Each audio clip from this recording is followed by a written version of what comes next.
Lucy's Diner sat on Highway 95, a place where truckers and travelers stopped for coffee and breakfast. On this Saturday morning, 8 members of the Thunder Knights Motorcycle Club were eating in the back corner. Their leather vests and motorcycles outside were a familiar sight to Lucy, who'd served them for 15 years without any problems.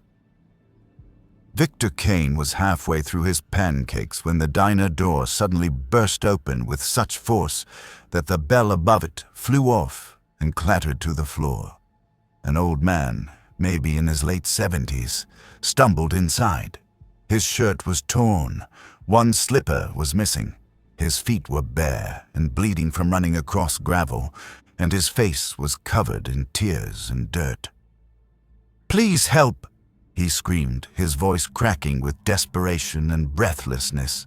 "They're beating my daughter!" The entire diner went silent. Forks stopped mid-air. Coffee cups froze at people's lips. Everyone stared at the crying old man whose desperation filled the room. But while other customers sat frozen in shock, unsure what to do, the 8 bikers stood up immediately. Chairs scraped against the floor. Boots hit the tile. Victor walked over and steadied the old man, making himself less intimidating. "Where is she, sir?" His voice was calm but deadly serious. The man pointed with a shaking hand across the street to a run-down motel parking lot. "Room 14. My daughter's boyfriend. He's hurting her real bad. Please, mister, please help her." Victor looked back at his brothers. 7 pairs of eyes met his, and they all nodded. No words were needed. "We've got you, sir," Victor said, his voice firm. "Lucy, call 911 right now." The motel across the street was the kind of place where people minded their own business and kept their curtains closed. Peeling paint covered the walls, and the parking lot was full of cracks and potholes. Room 14 was easy to find because terrible sounds came from inside. A man's voice yelling with rage, a woman's voice crying and begging him to stop. The awful sound of fists hitting flesh. The old man, Arthur, started to run ahead, but one of the bikers gently held him back. "You stay here, sir. Let us handle this." Victor didn't bother knocking. He raised his boot and kicked the door fully open. It slammed against the inside wall with a bang that echoed across the parking lot. Inside the small, dirty room, a woman was on the floor between the bed and the wall. Blood dripped from her nose and mouth. Her eye was already swelling shut. Standing over her was a large man, easily over 6 feet tall and built like someone who'd spent years in a gym. His fist was raised high, ready to hit her again. "That's enough," Victor said, his voice low and dangerous. The man, Marcus Webb, spun around fast. His eyes were wild with alcohol and rage. "Get out of here. This is between me and my woman. None of your business." "She's not your woman," Victor said calmly as 8 bikers filled the small room behind him, blocking the only exit. Their presence made the room feel even smaller. "And you just made it our business when her father came running for help." Marcus was big and clearly thought his size made him tough. He sneered at the bikers. "You think you scare me? I've been in prison. I fought guys twice as tough as you." He swung a wild punch at Victor's face. "Bad choice, very bad choice. Before we continue this story, tell us where in the world you're watching from. Also, please subscribe to the channel. It will help us bring you more inspiring stories every day." Victor caught Marcus's fist in midair, twisted the arm with practiced precision, and slammed Marcus face first into the wall. One clean, efficient move. Marcus dropped to his knees, dazed and confused about what just happened. Two bikers immediately grabbed Marcus's arms and held him down. Another biker, a man named Riggs, who used to be an army medic in Afghanistan, rushed over to check on the woman. "Ma'am, can you hear me? Where does it hurt the worst?" Riggs asked gently, his trained eyes scanning her injuries. "My ribs," she gasped, struggling to breathe. "He kicked me there. And my dad, where's my dad? Is he okay?" "Right here, sweetheart." The old man pushed past Snake, the biker who'd been holding him back, and rushed to his daughter. He placed a trembling hand on her shoulder, crying harder now. "I got help, Sarah. The bikers came. You're safe now. You're safe." The woman, Sarah, held her father's hand tight with one arm despite the terrible pain shooting through her body. Tears streamed down her bruised face as she looked up at Victor with her one good eye. "Thank you," she whispered. "Thank you so much. He would have killed me this time. I know he would have." Victor nodded once, his jaw tight. "Not today. Not ever again." Within minutes, the sound of sirens filled the air. Sheriff Tom Cruz pulled up in his patrol car with an ambulance right behind him. Cruz was a good man who knew the Thunder Knights well. "What happened here, Victor?" the sheriff asked, surveying the scene with experienced eyes. "Elderly gentleman ran into Lucy's diner crying for help," Victor explained simply. "Said his daughter's boyfriend was beating her. We found Marcus here doing exactly that. We stopped him. That's the whole story." The sheriff looked at Marcus still being held by two bikers, then at Sarah being carefully loaded onto a stretcher by paramedics. Arthur refused to let go of her hand and climbed into the ambulance with her. Cruz had responded to calls about Marcus Webb before, 3 times in the past 6 months, actually. Each time, Sarah had been too scared to press charges. "Sarah," the sheriff said gently, "do you want to press charges this time?"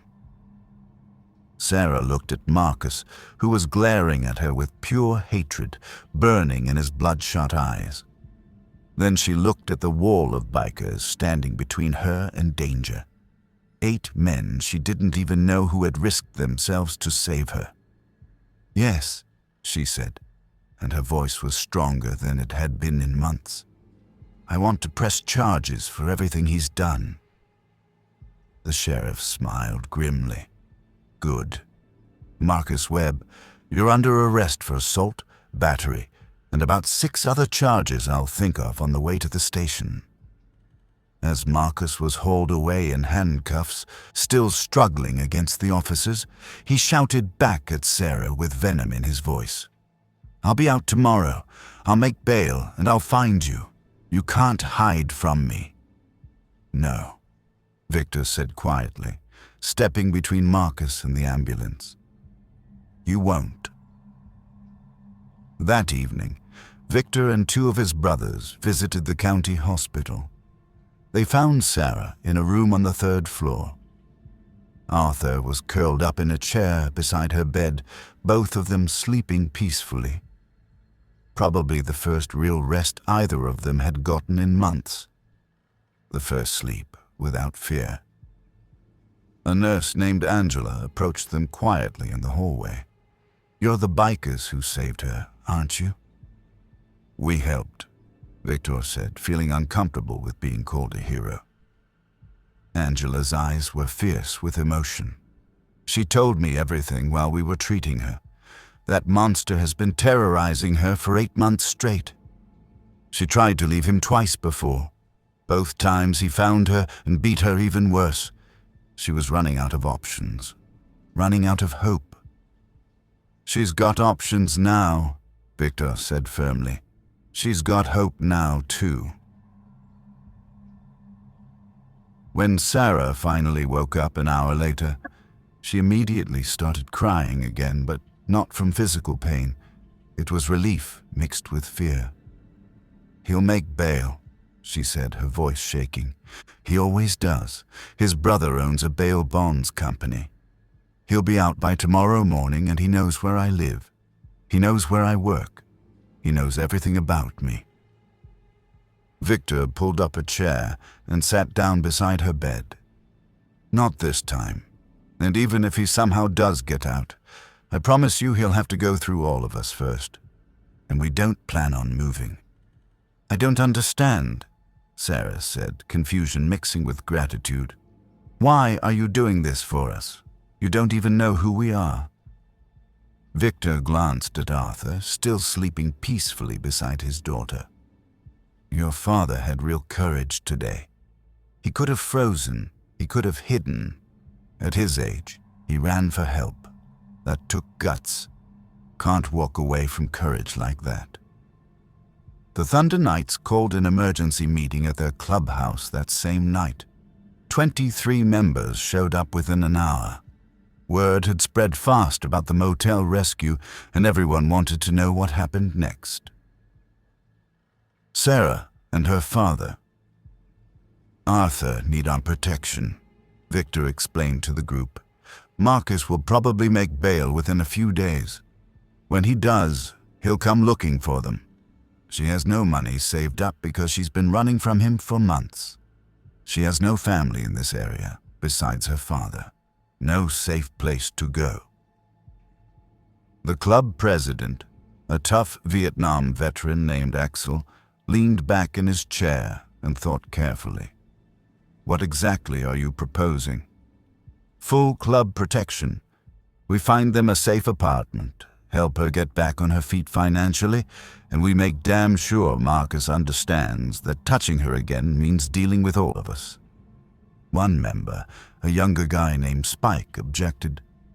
"Look, I feel bad for her, but we're not a charity organization. We all have our own families to worry about to protect." "That elderly man ran to us," Victor said, his voice sharp and firm. "When he was terrified and desperate, he looked at us and saw help. He trusted us when everyone else in that diner just sat there and did nothing. We answered his call. We can't betray that trust now by walking away." Axel studied Victor's face for a long moment, then looked around the room at the other members. The Thunder Knights had always had a code. "Motion passes," Axel finally said. "Victor, you're the point man on this operation.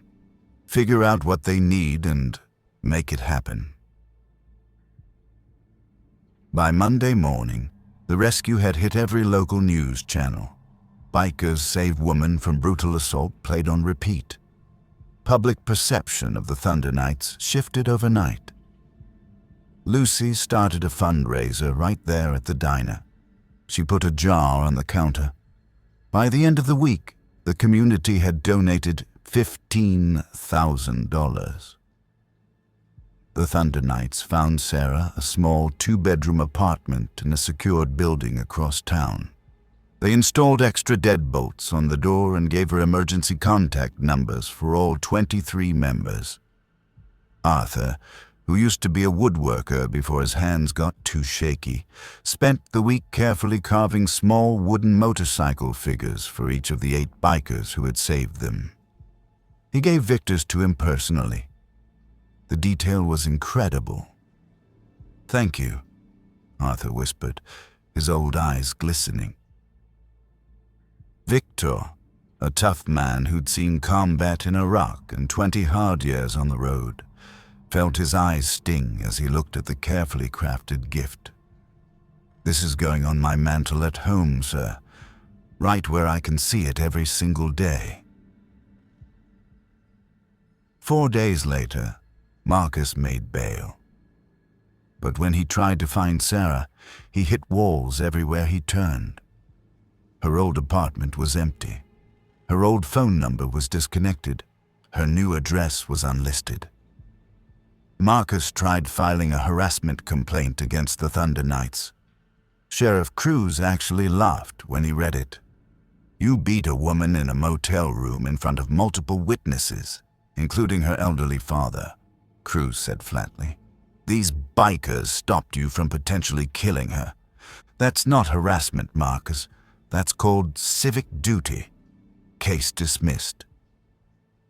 Realizing he was beaten, Marcus finally left town. Sarah got a job as a waitress at Lucy's diner. Lucy was so impressed by her resilience that she paid her fairly and provided flexible hours so Sarah could help care for her father. On the one-year anniversary of the rescue, Lucy's diner held a celebration. Sarah stood up to speak publicly for the first time since everything happened. "A year ago, my father ran into this place begging strangers for help," she said, her voice clear and strong.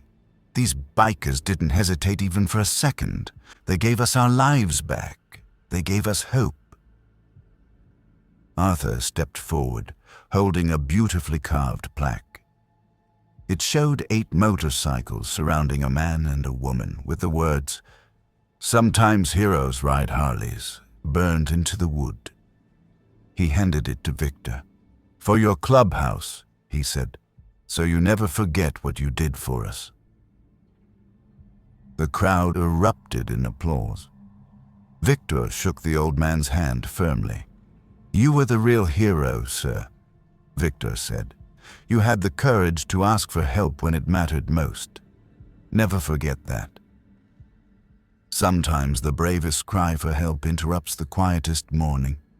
What begins as breakfast among strangers ends as a rescue that transforms lives forever. Real heroes answer calls they never expected to receive. If this story moved you, hit that like, subscribe, and bell icon. Tell us in the comments, would you stand up for a stranger like these bikers did? Until next time, ride safe and stand up for those who can't stand up for themselves.